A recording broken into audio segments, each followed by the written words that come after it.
Hello, everybody. Nice to see all of you, new faces on the call. Thanks for joining. This is the Database Office Hours call. And we're kicking it off with congratulations to Tiger. He's not on the call today. He's on the other side in Australia, and he became a database maintainer recently, like yesterday, and I'm really glad about that. You can see or read all about it on the MR. And yeah, thanks, Tiger. Really appreciate your efforts.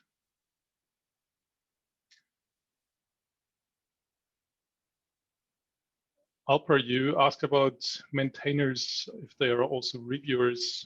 Yeah, do we have a now reviewer lack or maintainer? That's the question. If I recall the numbers correctly, I think it kind of balances out at the moment. We have 5 maintainers today and still quite a few reviewers.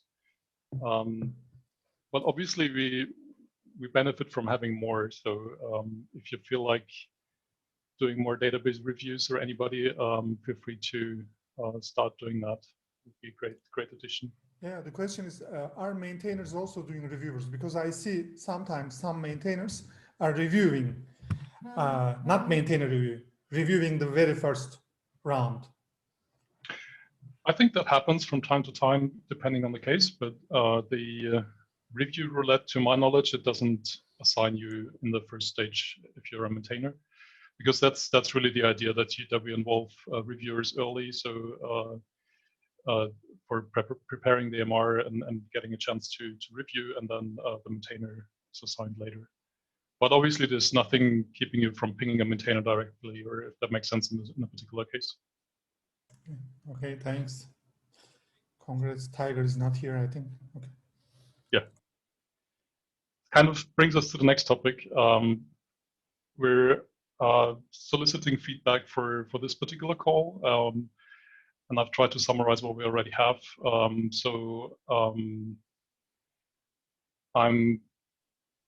Yeah, maybe we can run through that quickly. So going forward, I would love if the group of database maintainers will be taking over this call. There is absolutely no reason this is dependent on me anymore. We have a really awesome group of people, I feel. And it takes a bit of time, you got to prepare the call a little bit ahead of time. And going forward, it would be great if the maintainers could be stepping in here. And I think Adam suggested that maybe there is a facilitator for each of the calls, so we have a set person to prepare the next call. I think that's a great suggestion. And I've put a facilitator note on the agenda, so perhaps somebody can volunteer for the next call and take that over. And then speaking of timing, there was a feedback that the call is pretty early, so maybe we can do it a little bit later. I'm currently looking for a better slot, but realized that what I proposed on the issue that sort of collides with another call, I think. So I looked at it, and there's a spot opening for 3:30 UTC. Perhaps that's something we can do. Please, perhaps you can leave feedback on the issue, and we can discuss there.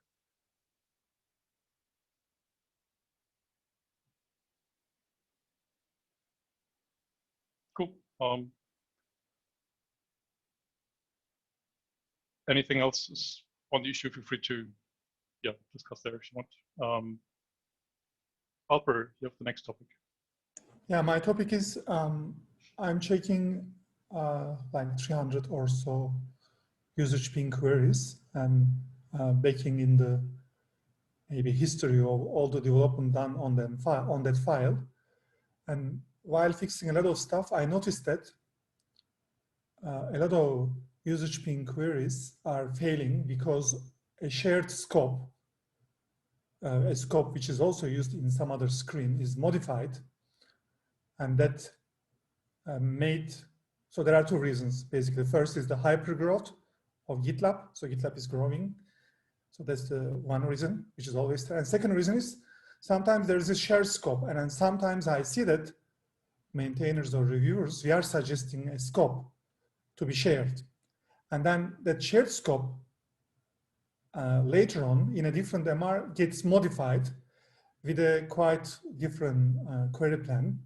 And finally that fails the usage ping. So my general question is, generally, when we review an MR and there's a scope, how can we really check if that scope is used in other screens with different limits, settings, with counts, you know, so scope is too generic power from active record. So how we can ensure that we don't break anything else? And I didn't come up with a good solution. Any ideas here? I think this is really hard to detect by just looking at the MR. I mean, you could look for cases where the scope is being used in other places, but in general, that's really hard to do given the large code base that we have. Adam, you had an interesting idea about putting that into CI. Would you like to explain? Yeah, sure. So can you hear me? Sorry. Yeah. Yeah. So the idea is to, we have a CI that has a pretty good coverage, and during the CI run, we kind of touching the whole code base, and of course, queries are also executed. During this CI run, we could easily record the queries we are actually executing against the database, and later on build a database where we basically have a collection of database queries that we are having in the GitLab application. And when a new merge request is created, we can easily compare between the previous set of queries we have with the current set of queries, and we can easily detect differences. Of course, this requires us to have the query in a way that is not depending on, the IDs, because, the test is running in a randomized order. So we need to have some kind of sanitized version of the query, so we can easily get, detect the changes and compare query sets.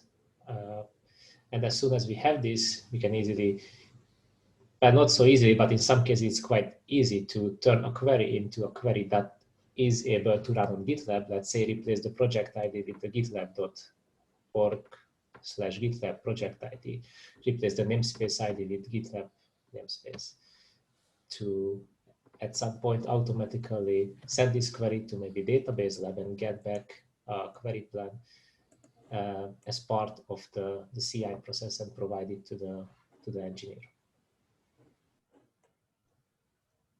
Yeah, so the problem that we have in CI is that we don't have enough data, right? So we can't execute any of these queries and with some reasonable results. Yeah, and also I often find it that running queries against gitlab.org is not always the best. Gitlab.org has maybe a few hundred groups, and actually we have groups that have several thousand subgroups. So maybe it works for gitlab.org, but for some other groups, it will miserably fail. So this is also an improvement, could be an improvement for us to always pick the right IDs and data for our queries. Let's say if you query the namespace, then we should look for projects where we have tons of namespaces. Sorry, a root namespace where we have a tons of sub namespaces. If you are querying for issues, like you wanna, I don't know, list issues by created at all or whatever, then we should look for a project where we have a tons of issues. That's a good point. Do we have a customer that we can use for the namespace example that has so many or thousands of groups? I ran a query once to figure it out, and there is actually one that is standing out, and it has like 20,000 if I checked subgroups, or 2,000. But yeah, it's just a simple count query I ran on the production replica. So it's not difficult to find it. We just need to figure out when some kind of rule that, hey, if we query this, then we should pick these specific IDs to actually get the worst possible scenario.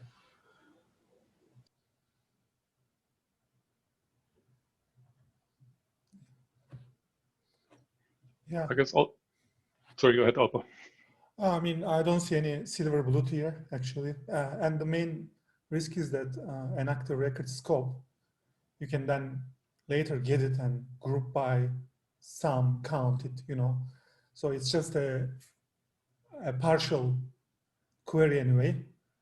So I think Adam's suggestion is like, maybe it could solve it forever, but I don't see a very good way to catch such errors. And the tragic result is that, for example, the usage ping on GitLab was failing for 14 months due to one query, which actually wasn't changed. The scope was changed, like someone for another screen. That's interesting result. Perhaps, I mean, perhaps we can make a smaller step either, and this will also serve as a way to detect what queries change, perhaps. Like, you know, detecting how their performance changed might be really difficult. But just statically figuring out what kind of normal, or if we see new normalized queries in pgstat segments, for example, after the CUI run compared to the last one, might actually maybe an easier one. And you would get a report on your MR saying that, oh, there is this and that new query, and those have changed. I don't know if that might be useful. Yeah, I think that could be really useful. And also for verifying before doing a major upgrade, let's say we jump one version with Postgres, we actually store all the normalized queries somewhere in the repository or somewhere else that we actually have within the GitLab project. We can easily execute those queries against the updated version of Postgres and then compare the results and even compare the plans to detect that we had this problem before, that some kind of infrastructural change resulted in different query plans being used. And we could easily catch this also.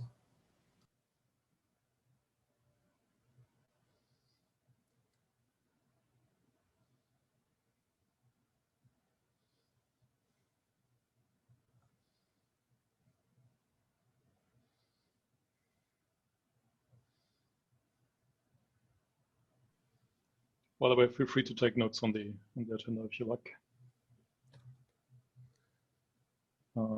Should we move on to next topic about the service records?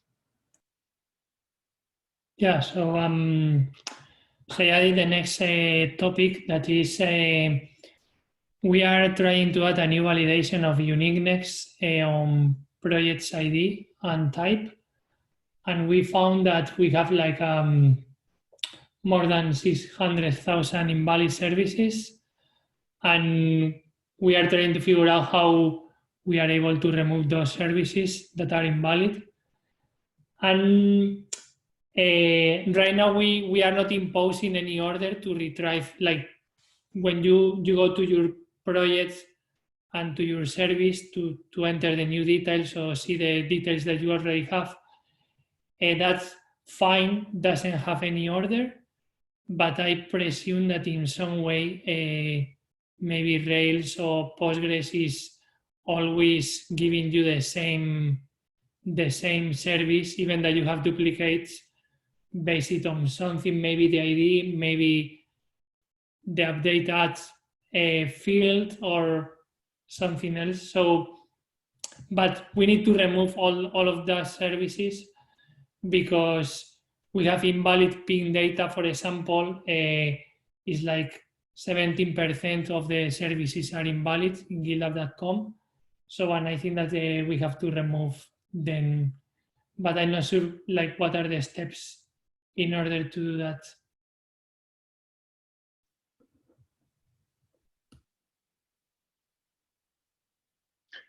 Do we know where the invalid services came from in the first place?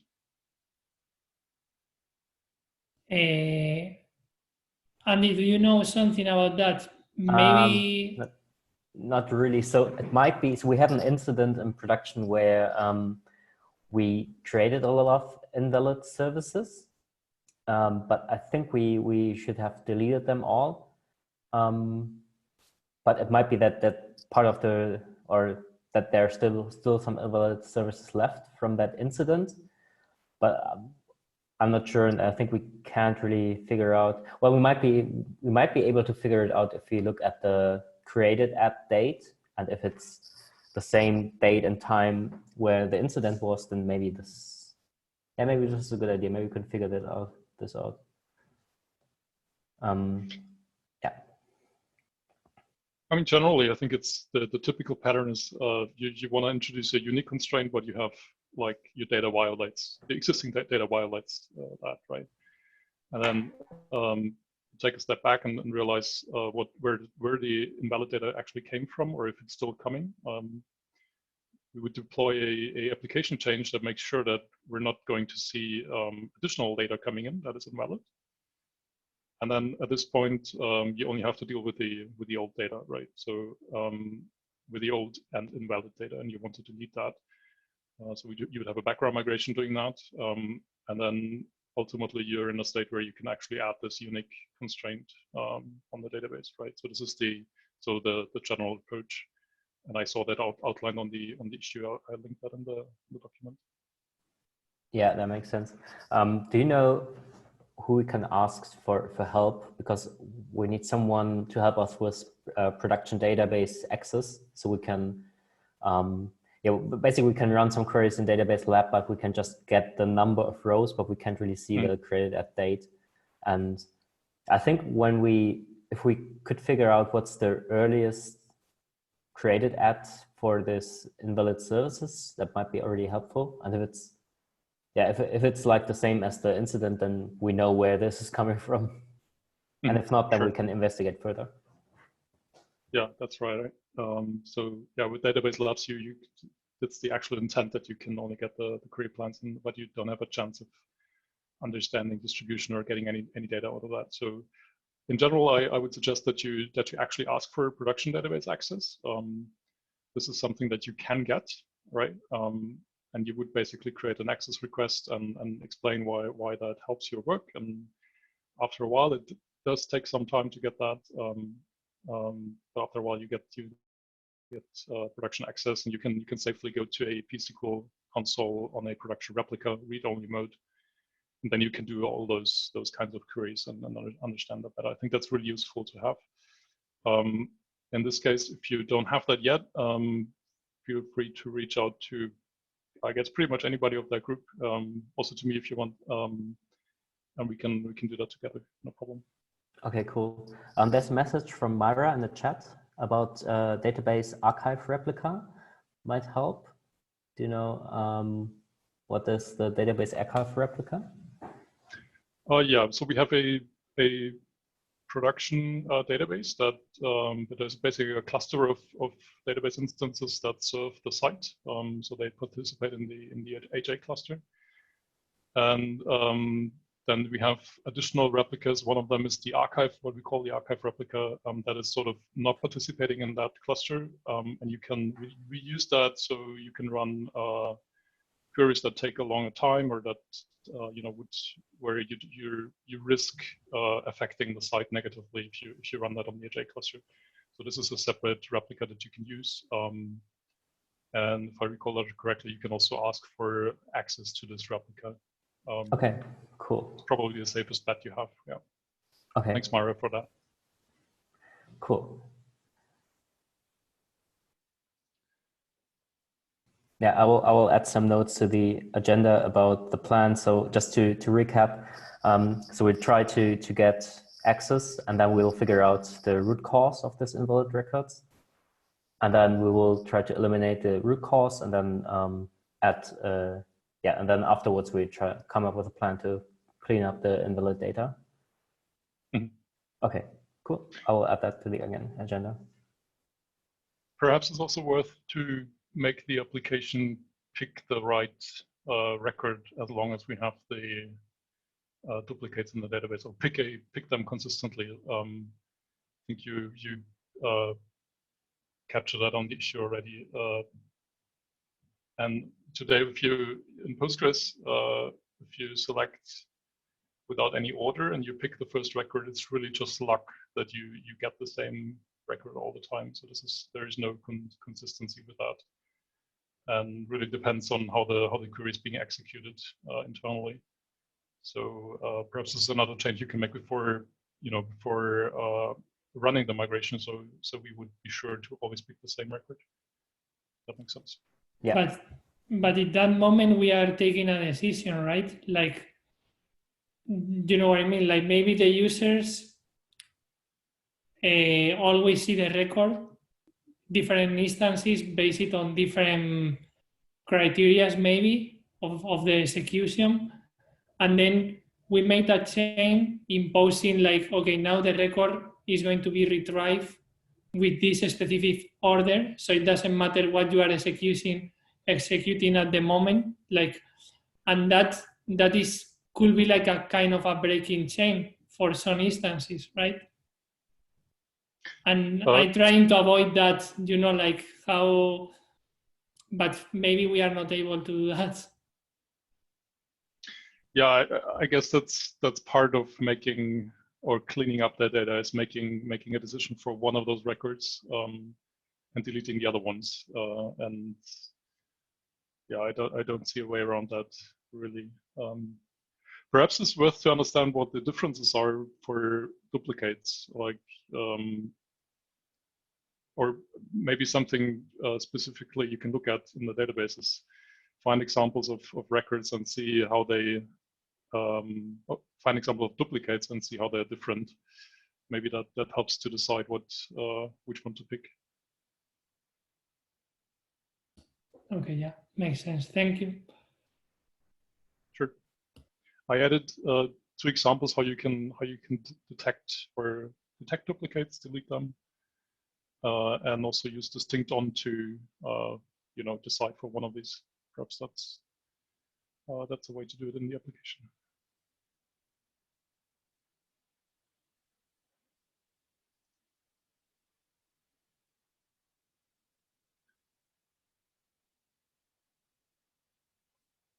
All right, should we talk about background migrations, Adam? Oh yeah, so I've seen this a few times. I had a few cases that for some background migration, we had to create an index to support the query that is going to be migrated, or you know the each batch to make it more performant. And usually we say in the down method, we have to remove the index. However, in some cases, when we have to roll back, background migrations are already scheduled and are running in another, process, server, doesn't really matter, but outside of the current migration process. And when you just kick out the index, those background migrations might affect the stability of GitLab, simply because the query that we expected to run really quickly, because we expected that the index is there. Now it's taking longer time and they time out. So sometimes I suggest not to remove the index within the same migration, but take care of it at a later step. And of course, there are pros and cons. One thing that I don't like is that the schema can be a bit inconsistent. So when you migrate something and you roll back, then you don't get the exact same result. And Andreas and I think Stan had a suggestion to make the migrations a bit more, well, give some kind of structure where we can handle this case, and simply when we roll back, we need a way to kind of stop the background migration. And that's, I totally understand. It would be really cool, but for the current, for now, what approach should we take? Should we always remove the index in the down method, or just leave it as a no?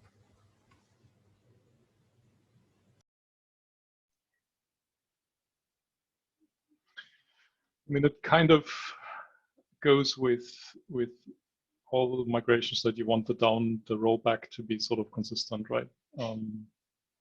So but we're already not consistent really, because when you run the down for the scheduling, we're not really unscheduling jobs. Maybe that's something we could be doing to really allow you to stop the migration, and then also there is no problem with removing the index or whatever you've done in the up migration, and that's kind of consistent with the up migration. Perhaps that's a step we can take towards that. I read a comment from Stan that of course we could look into to Redis, where the Sidekiq, where the background jobs are stored, and we could just eliminate delete all the entries, but that might not be super efficient. I don't know how actually Sidekiq stores this data, but I'm not sure we can easily query that. So maybe we should have something on the database side that can keep track of things. Not sure. Yeah, we had a recent data migration that was causing a lot of traffic, background migration. I think that's why we created that issue to discuss how we can better handle background migrations. Because today it's really goes like go to the Redis queue and find all the jobs and delete them. Just kind of a manual way of dealing with that, and we don't have any insight really. Sometimes even hard to tell if a background migration already stopped, right? Or at least not straightforward. So that would be really nice to have. I wonder if we could start with maybe having a feature flag in the background migration. So of course it's not instant, it's reloaded every 10 seconds or something like that. It's cached in a thread level cache, as far as I know. But that would allow us to, if there is a really bad background migration that is running, we can easily turn it off and it will just return nothing, and slowly we'll get out of the queue. So when you flip the flag, the job is basically a no open. Yeah. Just yeah. Yeah, that should be an easy change. Cool idea. Yeah, I think it makes sense, and the feature flag is the best place. So each Sidekiq job is actually in Redis, and there's a possibility to manipulate them, but we don't need it. So if we have a clause to return, whenever we have a feature flag to stop it, it's going to do it, I think. Right. At least in 5 seconds, which is fine for.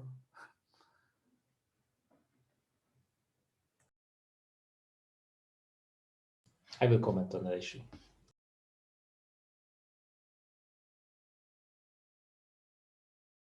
My idea was, should we also name temporary migrations a bit differently? Maybe also with a release date so that they don't hang out. I mean, while working with a lot of indexes, I would argue that a big portion of the indexes could be not used at some point due to either having another index which covers it, or removing the functionality without removing the index. Yeah, I mean, you're totally free with the naming. We don't have any kind of naming scheme apart from if you don't supply a name, then we use the default. So yeah, signaling that this is a temporary index is good. On the other hand, if it sticks around for quite a while, then there is also risk that other queries rely on that or start using it. But that's another problem, I guess. And we do have a lot of indexes that are actually unused. I can perhaps find that issue later. Did a study like 2 months ago or so, and there are quite a few ones that are not really being used.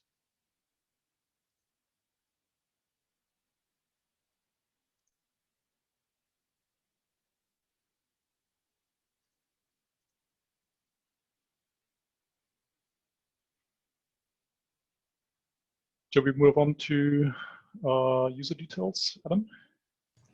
Yeah, so to unblock a community contribution, I would like to to migrate one column from the users table to another table. And this would require us to move, basically migrate 130,000 records from the user table. I would create an index for it to make it super fast, so iterating over it wouldn't be a big issue. And the question is, the record count is a bit high, but we are just doing inserts to a table that is not really used. And the question is, can we actually do this inline, or should I create a background migrations? Why I want to execute it inline, I want to set up a trigger to actually make sure that we sync everything in between while the background migration is running, and then eliminate the trigger at the end of the migration. Similarly, like what we do for rename column.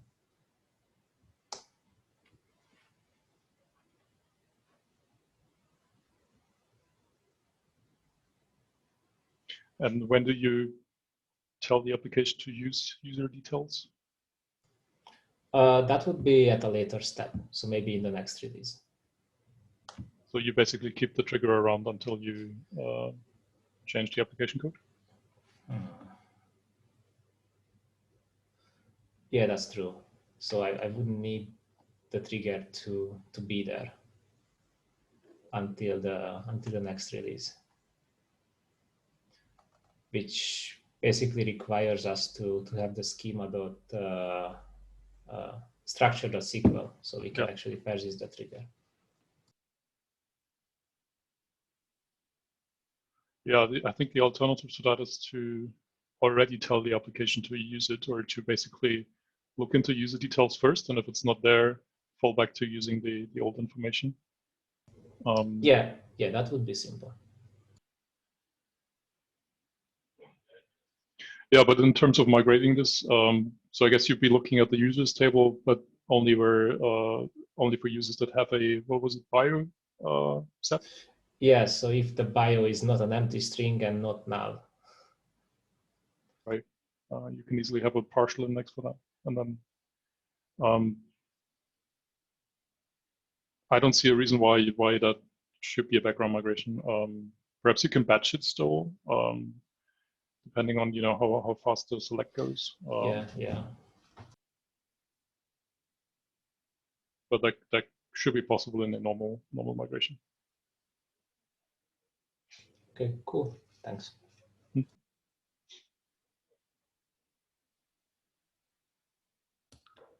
So I have again the next topic. So if maybe you have more information dealing with this all the time, but when we modify the DB schema RB, because another migration getting to master, we immediately have a conflict.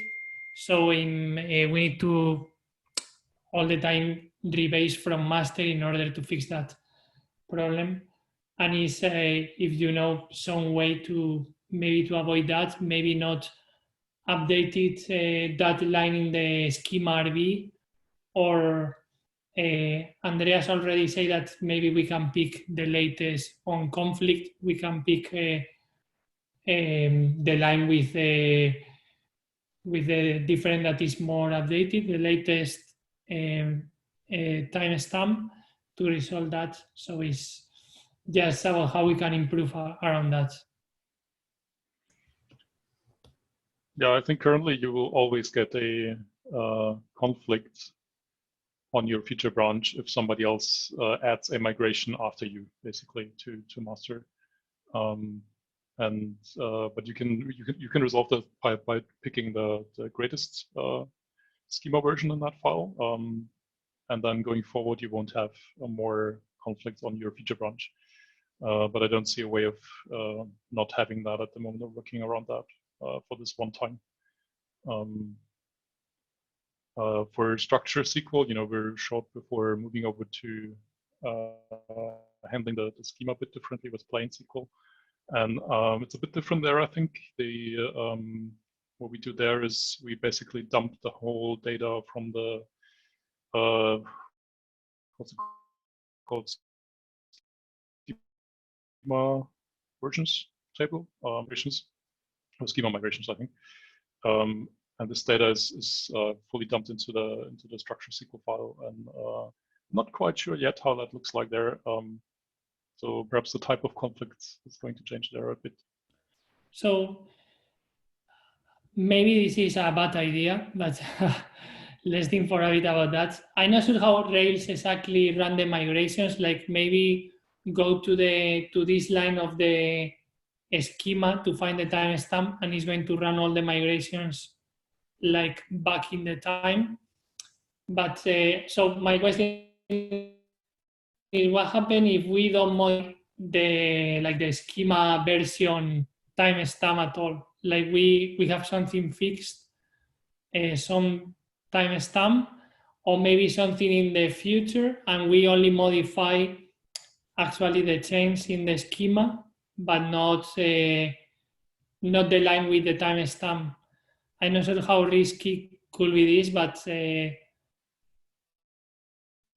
or if it's a really bad idea, but maybe there is like a kind of workaround, you know. What is the idea, Arturo? I didn't get it. So the idea is that we never modify the. I'm not sure if we can set like in the schema RV, we can set a timestamp that is in the future, and when we run migrations locally, we never get that line modified because our migrations are going to run, but that line is not changing because it's in the future, or maybe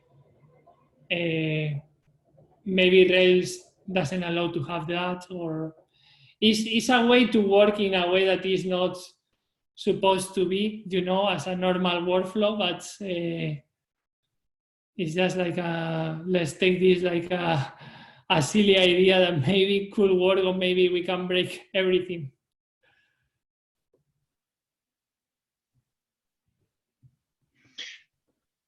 I'm not particularly sure about this, but I think Rails uses it in a way to say that when you load the schema from this file, you know, when you have an empty environment on your machine and you load it from that file, it assumes that all the migrations prior to this version have been run, right?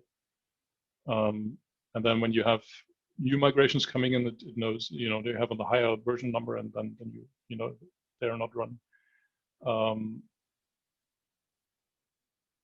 If we stop doing that, it might break that pattern, I think.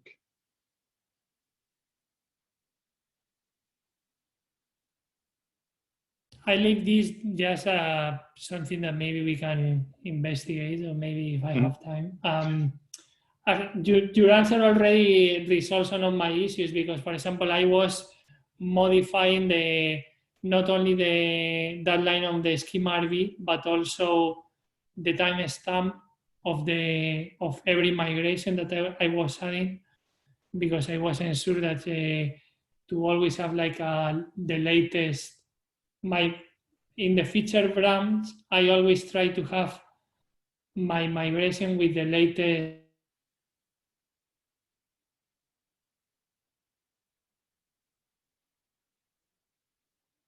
timestamp, if possible, you know. But sorry. Yeah, so this is not really necessary. You don't have to change the version number in your migration after you created that. You just have to resolve the conflict with the master branch. But yeah, I mean, we're short before changing this to structure SQL, so perhaps we can wait for that and see how that solves stuff or breaks other stuff. I don't know, but the pattern is likely to change quite soon.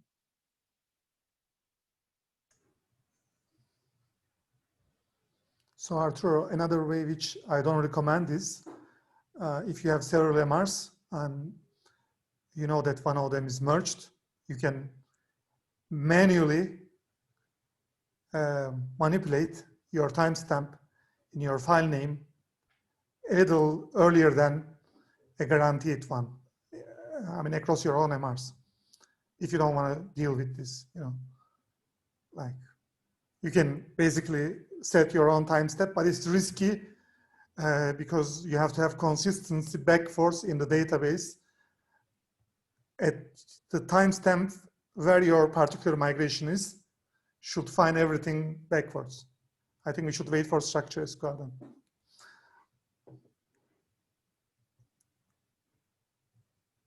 Yeah, okay. Thank you.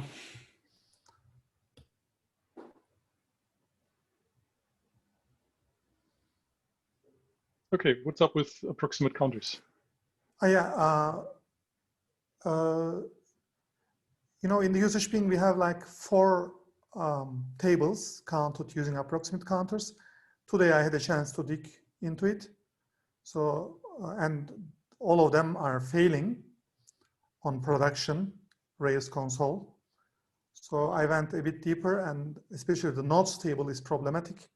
It's checking the, you know, approximate table, rel tuples strategy, and finally the usual count, and it fails. And my question is, of course, it goes back to lack of statistics. CI builds also fails. How do we have a control to manipulate the statistics, like on the production Rails console using our Ruby code? How can I run approximate counters for, let's say, CI builds or nodes? Is it possible, if it's possible? Okay, maybe let's take a step back and see how those approximate counters actually work. I put a link in there. There are 3 different strategies that we have at the moment. One is not really approximate, that is an exact count. So this is the last strategy that we try, and the reason why that doesn't work usually is because the tables are large, right? Then we have table sample counting. So we use a Postgres feature, it's called table sample. You can specify the size of the sample that you want from the table, and then you sort of interpolate this out to understand the size of the full table. And then the third one is based on the Postgres statistics. So Postgres keeps statistics internally on the number of tuples you would expect in a table, and we can use that as well. Those 2 strategies, table sample and also the statistics one, they obviously they depend on the state of the statistics in the database. This is being sort of updated from a background process in the database, sort of goes around and updates those statistics. And if it's not working anymore, I wasn't sure why that is at the moment, or if we already understand what causes it to break. But if we realize that those statistics are missing, then this is a production problem, and we should fix that. So there is no way that you can, or you shouldn't attempt to do this from, you know, from the Rails code. This is something that should be there at all times. So infrastructure should guarantee that all tables, independent of the size up to 2 billion rows or column width, should have statistics in place. If not, then that's an infrastructure problem, right? Yeah, that's an operational problem, but typically you always have those statistics, right? So if we don't have them, then this is a problem. So if you realize this, it's important to look into that, right? For example, what we know that happens is when we have a failover in the database, there's a short period of time where we don't have any statistics at all. So we fail over to a replica, and the replica doesn't have those statistics until those are rebuilt. This happens in the background, but it takes a while to complete. And during the time, you don't have those. On all other times, those should be there. So if they're not, then this is a problem. Yeah, last 3 months I was able to check it again and again, and I can assure you that maybe I should open an issue. CI builds and nodes don't have it, and some others usually don't have it, like usually larger tables. That might be another issue too, maybe depending on the configuration, size, column width altogether. When you can say I open an issue for infrastructure, or you think for? When you say statistics, what kind of statistics do you mean? Now, what I mean is that approximate count CI build doesn't work. So when I check go back, table sampling doesn't work. Then when I go deeper, rel tuples doesn't work. Also in the, at the end, based on your comment that it may be related to the statistics, lack of statistics, I assumed there's an operational problem there. Well, no, I'm just saying that if you look at those strategies, right, the one that is based on rel tuples, it's basically going to reject you trying to count stuff when there are no statistics, right? So this is a check in the code saying that, yeah, we either have those statistics and I can give you an approximate count, or we don't, and then we go to the next strategy. We try table sampling, for example. And I think table sampling has something similar baked in because it also needs that information, if I recall that. Yeah, actually we have first try a table sampling, which is dependent on rel tuples. Table sampling doesn't work. Then we go to the rel tuples, which already is the reason table sampling doesn't work actually. So it also fails for the same reason. And then third is hits the timeout, 15 seconds. So I don't talk about the regular count. So I think table sampling finally already suffers from the same problem, which, I mean, I'm searching a way to tackle this problem. On production, finally, I'm able to replicate it again and again, but I don't have any way to set something, or, if it's possible, or any ideas. Perhaps if you have time, we can catch up later after the call. I would basically check if the statistics are actually there, or why those strategies are failing. I'm not sure I understand that yet. Should we catch up after the call? Yeah, okay. I already also documented in the issue, so we can check it on the production. Hello, can I also be in that call, please? Yes, Alina. Okay. Sure. I'm working, hello everyone, sorry for being late. I'm working on that issue, and I want to understand a bit more. Thanks. Yeah, perfect. And you're not late. You can come in and go as you like on this call. As on pretty much every other call, I guess. Yeah, but let's catch up after the call. And we're pretty much at time, but perhaps we can squeeze in the last two ones. Yeah, just quickly. So I had a few reviews recently where I got execution plans from Database Lab, and basically the timings were not quite nice, and it was simply because they took the first query result, and that's usually an uncached query result. And I was looking in our documentation guides, and I couldn't find like, hey, how do we collect these plans? How do we format them, and what do we consider as cached and uncached results? So the question is, do we have something I don't know about? If not, I would be happy to maybe create an issue and then document it.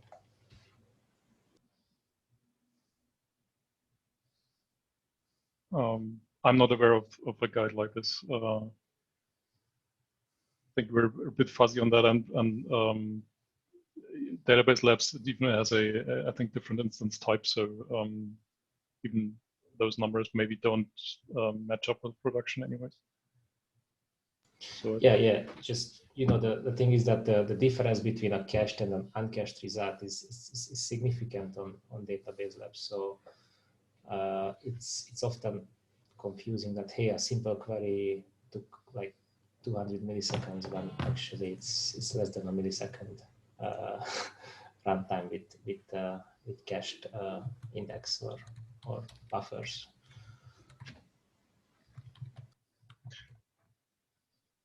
yeah, So that would be good too. So maybe I can extend this, how to prepare for database review, and add a few points about this. It's kind of hard though, I think, to get a cold cache plan from Database Lab, since this is a shared instance, and we would have to be flushing like file system caches and all that. So even Yeah, even if you see that you haven't hit any pages in the shared buffer, this is something you can see in the plans. You might still be getting those just from the operating system file system cache. Mm. So Yeah, it's even a bit hard to see. I would focus on I mean, it's nice if we can provide called timings, but I would be more interested in the cached ones, because I would say most of the time that's the relevant. I know called timings are also important, but it's quite rare to that a called timing is actually larger than our statement timeout if the cache timing is really low, right? So if you keep it under 200 milliseconds, the worm, then I mean, it's not super accurate, I guess, but it's more like a guesstimation. Yeah, or the other thing you can look at is how much data you actually touched on this query. So if it could be warm cached but still touching a lot of data, and then if you don't have the cache, then this is like much slower, most likely. But if you have a good warm cache timing and you're not touching a lot of data, then that's probably fine. I think it might even be just good to have some notes on, when you use each of these different tools, like what differences might occur, or why you might want to use one over the other for certain types of queries or to get certain types of information. I'm sure that could be helpful for some people too. Mm-hmm. Totally, yeah.